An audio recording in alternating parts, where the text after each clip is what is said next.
ऐसा इरादा नहीं है, तेरे सिवा किसी से कोई वादा नहीं है।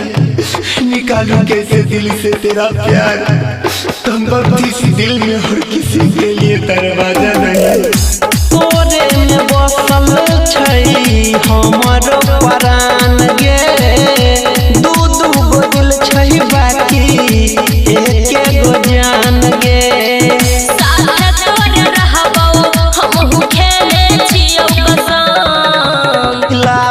जहर के गोली सुन सुन के सनम, एगो तू खाई ली है एगो खाई लेबो हम।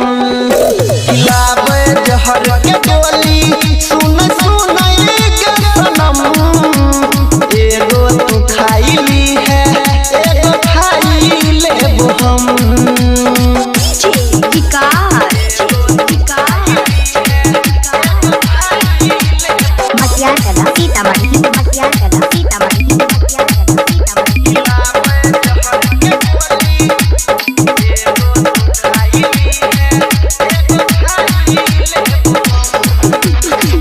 दुनिया के नजर में हम के लिए कसूर रे, तू मजबूर छही हम मजबूर रे। लोग के नजर में प्यार होई छै बेकार रे, कहियो ई समाज नहीं करतै स्वीकार रे।